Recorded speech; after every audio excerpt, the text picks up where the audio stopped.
Sunugal24.net, l'information à sa juste valeur, c'est ici même, Sunugal24.net. moo di sang bu tedd bi nga xam ne ñun ñëpp mooy suñu yaakaar di Seydina Mohamed sallallahu alayhi wa sallam bi muy def xutbaam bu mujj sur le mont Arafat dafa am baat bu mu waxoon dafa mel ni l'histoire lui donne raison nee woon na yéen ummatul islamiya yéen a ngi jëm ci jamono joo xam ne jaamu yàlla ak pratiquer seen diine moo nar a gën a jafe nga te ay xal yuy nes-nesi ci sa loxo kon nag bu dee jaamu yàlla dem na ba toll foo xam ne moo gën a metti gën a jafe que te ay xal yuy nes-nesi ci sa tenku loxo kon egg nañ ci li Seydina Mohamed waxoon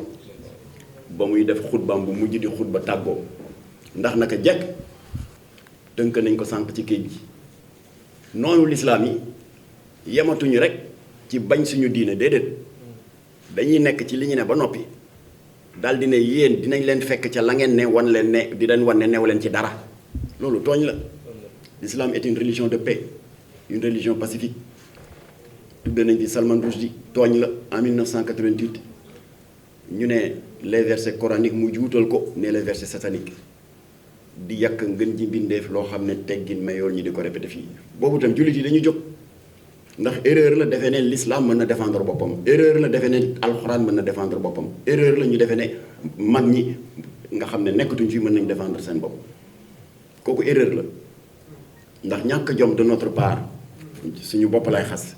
ñàkk jom de notre part ñun talibé yi weesuwul mag ñu baax ñi tëdd Touba Tivaouane Ndiassane Thiénaba Niassène Medina Baye Layène famille omarienne ku ci nekk ci ñoom jëf nga bàyyi fii wax nga bàyyi fi bind nga bàyyi fi kon ñàkk kóllëre weesuwul ñoom ñu dëddu dem barzak wàcc nañ liggéey wuy nañ seen borom ñuy seetaan ay samba boy ñëw di xajamal ak di tilimal seen liggéey duñ ko nangu. voilà loolu rek moo waraloon taxawaay bi jullit yëpp taxaw parce que jamono booba les attaques contre l'islam venaient de l'extérieur ndax Salman aussi ci biti la jóge et ñu teg ci ay at yu néew. En 2005 caricaturiste danois boobu ñuy wax Kurt Watergate jóg moom itam dafay nataal yu ñàkk teggin ngeen ji bindeef mais comme que dëkkam amu fi représentation diplomatique muy Danemark jullit yi dañu mujjoon dem foofa ca buntu ambassade Grande-Bretagne def fa toogaanu ñaxtu ba ambassadeur bi génn rahmatullahi alayhi Abdou Latif Guèye moo jiite woon mbir moom waaye jullit yëpp rassemblé woon keroog. ba ambassadeur bi génn ñu jox ko suñu lettre de protestation yooyu yëpp c'est des attaques de l'islam venant de l'extérieur ñu teg ci tuuti en 2012 yéen presse bi defoon ngeen ci ay reportages yu yaatu le cinéaste israélo-américain Sam Bézil comme que ñoom bind doyatu leen nee nañ l'audiovisuel a beaucoup plus d'impact bu dee da nga bëgg a yàq ak bëgg a tooñ ak bëgg a gaañ mu daal di defar benn court métrage tuddee ko Innocence of Muslim di ci traiter l'islam de cancer social foofu tamit ñi toog fi yëpp jógoon nañu oustaz Aliou Sall ñëw indi ay daayiraam oustaz Baye Dame Laye indi ay daayira njabootu Cheikh Seydina Limamou ñu dem ba ambassade États-Unis déposer fa lettre de protestation ambassadeur bi jël engagement ne film bi du fi ñëw et effectivement jullit yi am nañu ndam film bi mujj fi ñëw kenn mënu ko lim ba mu jeex donc le dernier cas en date 2016 la mooy l'écrivaine tunisienne Hela Wardi bind livre bu taaru les derniers jours du prophète waaye 368 pages la page bu la ci gën a ñàkk teggin ak gën a mën a tooñ nga ne bii mooy diine moo mës di leeral république moo mës di ko éclairer république mënul dem sans diine intellectuels yi dañu taxaw ne léegi présence su diine ci république dafa ëpp ba dégg ngeen temps yi am na ku doon naxarlu ne jaaduwul ñuy gis ay militaires yu nekk ci caserne yi di jàng ay xasaay di Sëñ Tuuba loolu lu muy tekki ëpp na parce que militaires yi du ñu ay bant wala ay doj ay garab ay doomu aadama la ñu am ruu te doomu aadama bu ne sa ruu da nga bëgg di ko dundal te xasaay di Sëñ Tuuba yi lan la ay wax yu yiw la yoo xam ne dafay may jaam bi muy gën a dëgëral imaanam di dëgëral tawhiidam di yokk si moom jom ak patriotisme nga ne loolu bu ko fi kenn jànge alors ba tax na ci gàttal xeeb suñu bopp ak complexe d'infériorité moo tax lay am bitim réew yépp nga xam ne tubaab yi léegi gis nañu seen erreur ba ñu ngi dellu ginnaaw yow nga fàtte loolu yépp ndax complexe am toujours ce complexe d'infériorité culturelle ba yow nga di ko bañal sa propre culture moo tax ñu faral di rappeler à ces intellectuels là te ñoom ñoo ñu ko gën a xam Europe ci boppam amatuñu complexe di fob seen diine pour muy éclairer le fonctionnement de la République du ñu tàyyi di citer pour exemple États-Unis ngi nii ñun on ne peut pas prétendre être plus démocrate et plus laïque que les Américains mais un chef d'État américain quand il est nouvellement élu lan lay def dañuy teg injiil bu yonent Yàlla Insa mu teg ci loxo nijooram c'est la Bible dal di waat ne du ma war le peuple américain dal di waat ne lii ngeen ma dénk ci mission danaa ko doxal ba mu mucc ayib loolu du introduction de la religion dans la République mës nga dégg intellectuel yi wax ko boo demee dans le Sénat américain wala dans la Chambre des représentants ku discours ba noppi balaa ngaa jóge ci podium bi dellu sa place da ngay taxaw ak mbooloo mi ñaanal leen ne leen God bless you yal leen yàlla sàmm loolu du waxi diine dans la République mës nga dégg suñu intellectuel yi di ko jàmbat dollar américain ci boppam lan lañ ci bind in God we trust c'est en Dieu que nous croyons mës nga dégg intellectuel yi di ko wax ay soldats toog ci caserne bi di jàng xasaay Sëñ Touba ñu ne non diine bi warul dugg ci république c'est loolu xeeb sa bopp la complexe la ñooñu nag bokk nañu ci programme convergence taxaw ndonoy mag ñi bokk nañu ci parce que loolu ça ne peut pas continuer complexe la xeeb seen bopp la ñu ngi cité barka démb ba ma bokk ak maam Cheikh Mbacké benn plateau ni ñu koy waxati le ministère de la défense aux États-Unis dafa am benn jàkka bu ñuy def ci biir qu'est-ce qu'il y a de plus sensible que le ministère de la défense de la première puissance économique et militaire du monde benn officier de l'armée noir américain moo fay ilimaan bi mu ngi tudd Abu Daoud dafay jiite tisbaar takkusaan timis gee loolu du introduction de la religion dans le fonctionnement de la République boo demee États-Unis Orlando benn aéroport bu nekk en Floride dañ fa aménager benn salle de prière bu fekkee da ngay toog te sa avion ñëwagul nga mën a dem foofu julli waaw léegi benn chef d'état dal di ñëw su jootal wasilaam ñu ne la République à genoux c'est un complexe ay soldats toog ci caserne bi di bëgg a dundal say ruu ndax du ñu ay mala ay doomu aadama lañu di jàng xasaay Sëñ Tuubaa nee nañ waru fi am kooku complexe la xeeb sa bopp la kon ñooñu bokk nañu ci programme n'est-ce pas convergence taxaw ndoonay mag ñi léegi nag li tax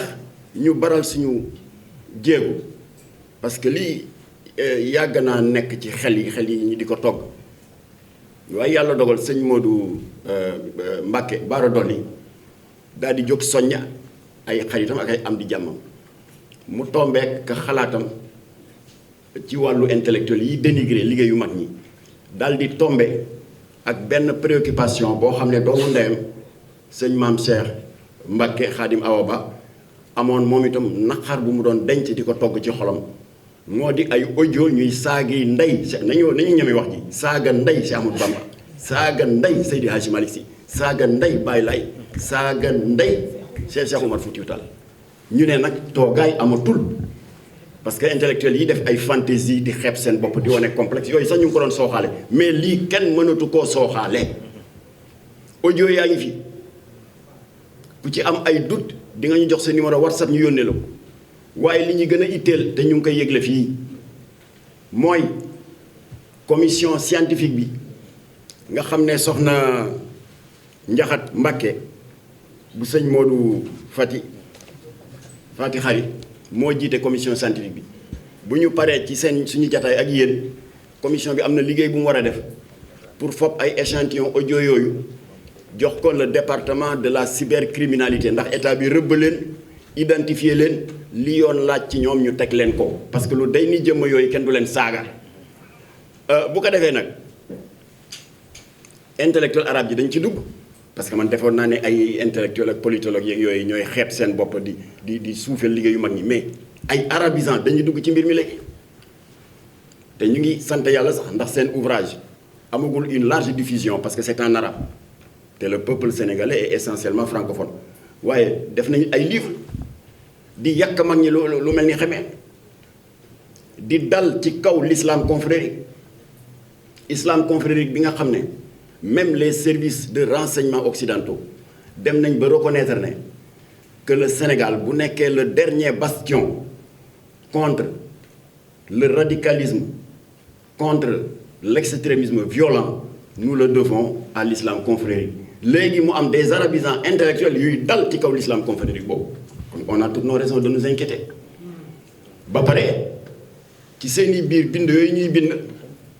di xas soxla ñuy tudd benn tarixa parce que xam ngeen ban tarixa la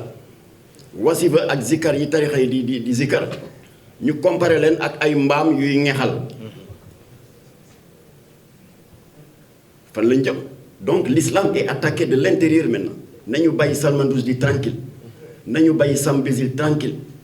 nañu bàyyi Helawardi tranquille ñooñu dañu nekkoon fële financé par l'extrême droite occidentale di ñu attaqué léegi coow laa ngi fii ci suñu biir loola waral nag le 18 août bi passé ci kër soxna Ndey Mbàkke fii ci Yoof ñi mbir mi naqar yëpp faxe ko ci tarixa bu ne benn tarixa desul ay ndaw faxe liiral naa leen ko léegi faxe ke nañu Touba ñi jóge Tivaouane Njaasaan Canaba Ñaseen Medina Baye Laayeen famille omarienne amul benn këru diine bu amul ay gor yu fa faxeeku ñëw joxonte ak ñun loxo pour ñu jéem a seet ni ñuy def pour faire face à ça moo waral nag le 18 bi ma leen wax di dimanche ci la ñu créé convergence taxaw ndonoy magul islam yéen lañ ko doon présenté di leen yëgal nag pour tëj suma wax di leen yëgal nii duñ leen ko présenté rek toog nous allons descendre sur le terrain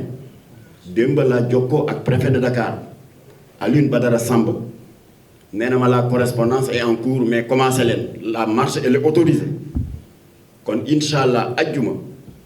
bu ñu yàlla dimbalee après la salatul juma bu ñu jullee ba noppi bu ñu sëlmalee ñu ngay déparé grande mosquée jël yoonu école Papa Gueye Fall jël boulevard Général de Gaulle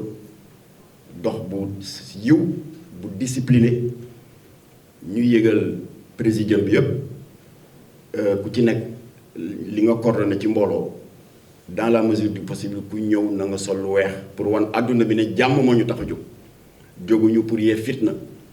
dañu jóg en tant que talibé naqarlu suñuy wasila yii ñuy traîner dans la boue ak di leen saagay ndey dafa ëpp musul am Sénégal bu ko état bi sàgganee nag bu ko état bi sàgganee li muy jur mooy dëgg la ñun ñi ñëpp ku ci nekk boo dégloo vidéo yi boo dégloo audio yi te audio yi yónnee nañ ko état bi di nga am loola naqari mais yàlla may nañu nous sommes des responsables lu mu ñuy metti metti dinañ ànd ak dal mais est-ce que c'est le cas pour la majorité des croyants c'est pas le cas am na ñoo xam ne xaalu nañu ne fi mu ne ñun ñoo leen téye kon lii bu ko état bi saafaralu mën naa jur lu ne ndax dëkk yi daanu yépp soxloolu ñu di leen lim dans la sous-région nii la tàmbali woon ñu di ko mëppal mu xëy rek ëpp loxo fondamentalistes yi dugg fa moom dëkk ba l'intolérance religieuse takarnaase l'extrémisme violent daal di régner en maître ñu ngi rey nu mu leen neexee ku bokkul ak ñoom gis-gis ñu rey la décapité la on n'a rien à vous apprendre parce que vous êtes de la presse loolu nag du ñu nekk ba loolu egsi ñu naan bu ñu yéegoon léegi la ñu war a tàmbali kon marche bi nag su paree am na lu ñuy liggéey maak sëñ Modou Mbacké ak ay député parce que du ñu yem rek ci coow dañu bëgg état bi légiférer du Macky Sall la ngi nii am na article 80 moo koy aar pas pour protéger Macky Sall en tant que individu en tant que citoyen déedéet mais pour protéger l'institution qu'incarne le président Macky Sall ndax la fonction de président de la République Macky Sall moomu ko institution la manteau la boo xam ne Senghor moo ko yor pendant 20 ans bi mu paree simmi ko jox ko Abdou Diouf sol ko 19 ans jox ko Abdoulaye 12 ans jox ko Macky Sall buy dem daf ko fi bàyyi kon ñun sénégalais yi ñoo war a protéger cette institution moo tax y a l'article 80 bi nga xam ne ku ñàkkee teggin chef de l'État di dugg dans sa vie privée di ko xas di ko saaga ci loo xam ne ça n'a rien à voir avec la démocratie article 80 dal sa kaw. Est-ce que le président Macky Sall est beaucoup plus méritant que Cheikh Amadou Bamba, que Maodo, Baye Niass, Baye Laye ñooñu tamit am nañu yelloo nañu benn article 80 na état bi seet naka la koy tuddee. Mais ñun bu suñu marche bi jeexee on ira rencontrer le président de la République nee ko dañu bëgg loi pour ñiy saaga kilifa yi yoon di leen teg ay daan. du ma violer un secret interne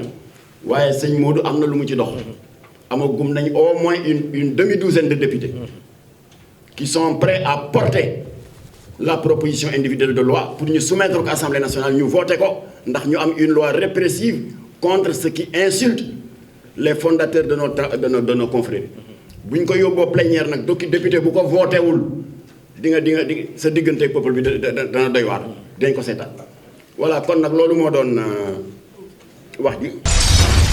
Sunugal24.net, l'information à sa juste valeur, c'est ici même. Sunugal24.net.